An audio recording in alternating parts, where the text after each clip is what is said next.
بسم اللہ الرحمن الرحیم۔ حضرت امام حسن رضی اللہ تعالیٰ عنہ کی خدمت میں ایک شخص حاضر ہوئے اور اپنی حاجت پیش کر کے کچھ مدد چاہی اور سوال کیا۔ آپ نے فرمایا، تیرے سوال کی وجہ سے جو مجھ پر حق قائم ہوا ہے وہ میری نگاہ میں بہت اونچا ہے، اور تیری جو مدد مجھے کرنا چاہیے وہ میری نزدیک بہت زیادہ مقدار ہے، اور میری مالی حالت اس مقدار کے پیش کرنے سے عاجز ہے جو تیری شان کے مناسب ہو، اور اللہ کے راستے میں جو آدمی جتنا بھی زیادہ سے زیادہ خرچ کرے وہ کم ہی ہے، لیکن میں کیا کروں، میرے پاس اتنی مقدار نہیں ہے جو تیرے سوال کے شکر کے مناسب ہو۔ اگر تو اس کے لیے تیار ہو کہ جو میرے پاس موجود ہے اس کو تو خوشی سے قبول کر لے، اور مجھے اس پر مجبور نہ کر کہ میں اس مقدار کو کہیں سے حاصل کروں جو تیرے مرتبہ کے مناسب ہو، اور تیرا جو حق مجھ پر واجب ہو گیا ہے اس کو پورا کر سکے، تو میں بخوشی حاضر ہوں۔ اس کی بات چل رہی، حضرت امام حسن رضی اللہ تعالیٰ عنہ کے پاس ایک صحابی آئے، تو ان دونوں حضرات کے بیچ میں گفتگو چل رہی ہے۔ امام نے پورے حالات اس کو بتائے۔ ان سائل نے کہا، اے رسول اللہ صلی اللہ علیہ وسلم کے بیٹے، میں جو کچھ آپ دیں گے اسی کو قبول کر لوں گا اور اس پر شکر گزار ہوں گا، اور اس سے زیادہ نہ کرنے میں آپ کو معذور سمجھوں گا۔ اس پر حضرت حسن رضی اللہ تعالیٰ عنہ نے اپنے خزانچی سے فرمایا کہ ان 3 لاکھ درہم میں سے جو تمہارے پاس رکھوائے تھے جو بچے ہو لے آؤ۔ وہ 50,000 درہم لائے کہ اس کے رکھوانے تھے، کہ اس کے علاوہ وہ سب خرچ کر چکے تھے۔ حضرت حسن رضی اللہ تعالیٰ نے فرمایا کہ 500 دینار اشرفیہ اور بھی تو کہیں تھے۔ خزانچی نے عرض کیا کہ وہ موجود ہے۔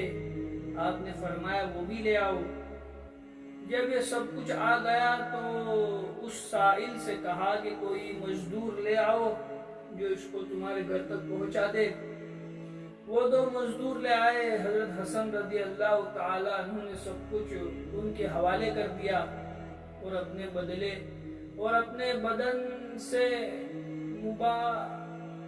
بدن مبارک سے چادر اتار کر مرحمت فرمائی کہ ان مزدوروں کی مزدوری بھی تمہیں گھر تک پہنچانے کی میرے ہی ذمہ ہے، لہذا یہ چادر فروخت کر کے ان کی مزدوری میں دے دینا۔ حضرت حسن رضی اللہ تعالیٰ عنہ کے غلاموں نے عرض کیا کہ ہمارے پاس تو اب کھانے کے لیے 1 درہم بھی باقی نہیں رہا، آپ نے سب کا سب ہی دے دیا۔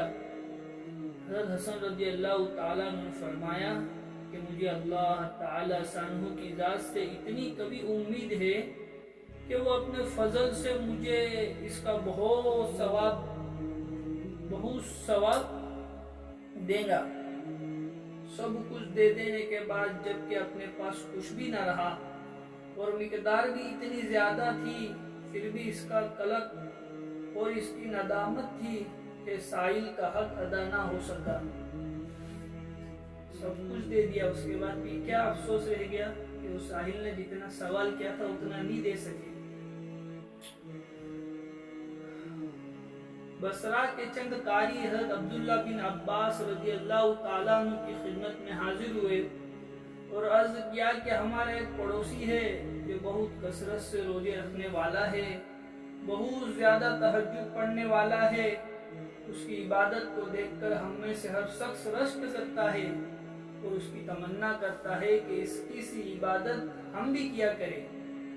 اس نے اپنی لڑکی کا نکاح اپنے بھتیجے سے کر دیا ہے، لیکن غریب کے پاس دینے کے لیے کوئی چیز نہیں ہے۔ حضرت ابن عباس رضی اللہ تعالیٰ عنہ نے ان حضرات کو لے کر اپنے گھر تشریف لے گئے اور ایک صندوق کھولا جس میں سے 6 توڑے روپیہ اشرفیہ کی تھیلی تھوڑا کہلاتی ہے نکالے اور ان حضرات کے حوالے کر دیے کہ اس کو دے دے۔ یہ لے کر چلنے لگے تو حضرت عبداللہ بن عباس رضی اللہ تعالیٰ عنہ نے ان سے فرمایا کہ ہم لوگوں نے اس کے ساتھ انصاف کا برتاؤ نہیں کیا، یہ مال اس کے حوالے کر دیا جائے گا تو اس غریب کو بڑی دقت ہوگی، یہ اس جہیز کے انتظام میں جھگڑے میں لگ جائے گا، جس سے اس کی مشغولی اور بڑھ جائے گی، اس کی عبادت میں حرج ہوگا۔ اس دنیا کم بخت کا ایسا درجہ نہیں ہے کہ اس کی وجہ سے ایک عبادت گزار مومن کا حرج کیا جائے۔ ہماری اس میں کیا سان گھڑ جائیں گی کہ 1 دینار کی خدمت ہم بھی کر دے، لہذا اس مال میں سے شادی کا سارا انتظام ہم سب مل کر دے اور سامان تیار کر کے اس کے حوالے کر دے۔ وہ حضرات بھی اس پر راضی ہو گئے اور سارا سامان اس رقم سے مکمل تیار کر کے اس فقیر کے حوالے کر دیا۔ سبحان اللہ و بحمدہ، سبحانک اللہم و بحمدک،